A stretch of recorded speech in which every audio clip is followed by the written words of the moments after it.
toutes et tous, bienvenue à Bercy. On me dit qu'il y a des exercices en cours ce matin, donc si vous voyez courir des pompiers ou des douaniers, n'ayez pas peur.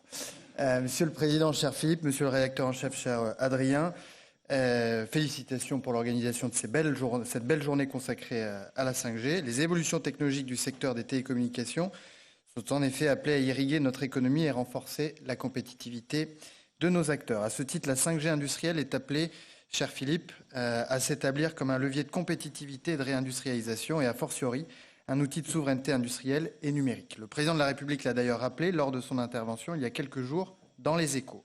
C'est la raison pour laquelle le gouvernement a fait du développement de la 5G industrielle une priorité. Cette priorité et ce soutien se matérialisent de manière très concrète. À ce jour, nous avons déjà soutenu 21 plateformes d'expérimentation des usages de la 5G partout en France pour un montant de 62 millions d'euros et dans des secteurs tels que l'industrie ou les territoires connectés. 56 entreprises, donc 35 start-up et PME, ont été soutenues dans des domaines aussi divers que l'industrie du futur, la santé, la mobilité connectée, l'agriculture, les médias et les services publics de demain. Plusieurs projets seront ainsi représentés au débat qui vous rassemble aujourd'hui. Je pense notamment au projet 5G InnovLab piloté par Nokia, qui développe des cas d'usage nouveaux à différents secteurs, ferroviaire, industrie 4.0, mobilité, santé, énergie.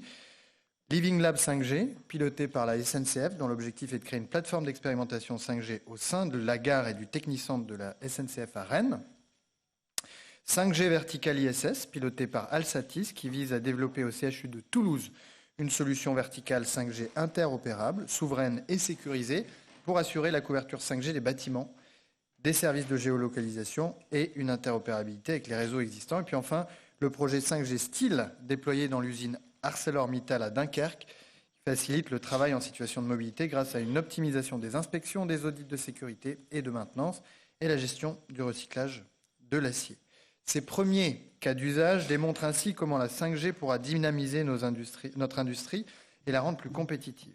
L'ensemble de ce travail de soutien et d'accompagnement s'est fait en étroite collaboration avec le comité stratégique de filière, infrastructure numérique. Ce travail illustre ainsi le nouveau contrat signé le 16 mars dernier à Bercy. J'ai à cette occasion demandé au CSF, pour assurer la structuration de l'écosystème français, de regrouper l'ensemble des plateformes d'expérimentation des usages verticaux de la 5G. Ces plateformes sont essentielles pour faire émerger les meilleures pratiques et faciliter l'émergence de nouveaux cas d'usage. Mais il est primordial que ces plateformes s'ouvrent aussi aux entreprises des secteurs aval, y compris les PME, afin qu'elles viennent elles aussi tester leurs cas d'usage. J'ai également eu l'occasion d'annoncer les lauréats de l'AMI Campus Fab Lab 5G industriel, à savoir Excel-CR, situé près de Rennes, et le CETIM, localisé à Cluses, en Auvergne-Rhône-Alpes, opérant tous deux pour l'industrie 4.0. J'annoncerai prochainement un troisième campus. Ces Campus Fab Lab vont permettre aux entreprises, ces PME que j'évoquais, de venir tester sur des lieux dédiés, équipés d'un réseau privé 5G, et des machines industrielles adaptées, leurs projets de cas d'usage 5G avant de mettre en œuvre ces projets dans leurs propres usines. Ils sont appelés à devenir des ponts essentiels entre l'industrie et les acteurs des télécoms. J'ai pu évoquer que le développement de la 5G était une priorité du gouvernement. Depuis le plan de relance à l'automne 2020, nous en avons fait avec Bruno Le Maire une pierre angulaire des chantiers numériques de France 2030. Il s'agit de garantir à l'écosystème français les conditions pour rester à la pointe de l'état de l'art. Au niveau national, la stratégie 5G et réseau du futur de France 2030 a déjà financé 70 projets innovants et plus de 150 entreprises. Nous préparons la 5G avancée et la 6G avec un nouvel appel à projets lancé en janvier à destination des entreprises, ainsi que 65 millions d'euros de financement dédiés à la recherche au bénéfice des instituts de recherche. Nous avons aussi lancé des actions en commun avec l'Allemagne pour stimuler l'innovation et le développement de la 5G industrielle. Nous consacrons 20 millions d'euros chacun pour financer ces projets et faire émerger ainsi un véritable écosystème franco-allemand et européen de la 5G et de l'industrie connectée. Ces projets sont portés par des acteurs de premier plan, comme Airbus, la SNCF ou Nokia, mais aussi des pépites du secteur, comme Firecell, Atem ou Vitech, ainsi que des centres de recherche d'excellence, l'Institut Mines Télécom Atlantique, Eurecom ou les universités de Lorraine et Gustave Eiffel. Plus largement, notre action s'inscrit dans un cadre européen avec l'ambition de développer demain un nouveau projet européen commun sur l'électronique et la connectivité. Vous l'aurez compris, cette stratégie volontariste de l'État sur le développement de la 5G répond donc à des exigences de souveraineté et de compétitivité Mais cette nouvelle technologie sert aussi nos territoires. Le développement des usages numériques au sein de nos territoires doit reposer sur une vision commune partagée entre pouvoirs publics et industriels. La construction de cette vision a été réalisée en collaboration avec la filière infrastructure numérique au travers de l'étude PIPAM en 2021 sur les territoires connectés. Dans cette optique, j'ai annoncé récemment le lancement d'une mission interministérielle portant sur la planification concertée des territoires connectés afin d'identifier les axes pertinents sur lesquels les collectivités pourront s'appuyer pour déployer les usages numériques au sein de leur territoire. Cette mission a été confiée à Valérie Nouvel et Carlos Moreno et les conclusions seront rendues cet été.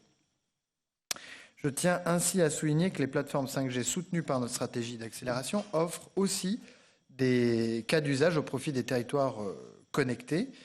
C'est le cas pour le projet Smart Water Networks qui a pour but de développer une télégestion des réseaux d'eau basée sur la 5G à Lannion.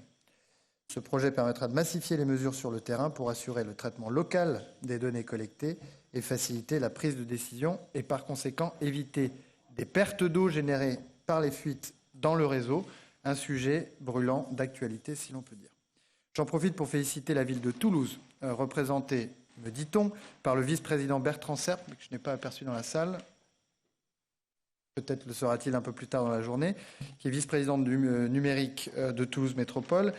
Toulouse qui a été lauréate de l'AAP européenne de la 5G pour les communautés intelligentes. Ce projet envisage de développer des cas d'usage liés à la mobilité urbaine et à la gestion du trafic, l'éducation et la connectivité des événements en plein air.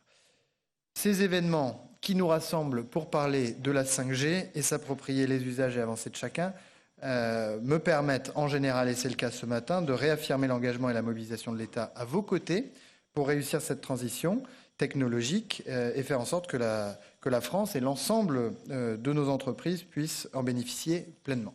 Alors merci beaucoup à toutes et tous de consacrer votre matinée, votre journée à la 5G et au plaisir de poursuivre nos échanges.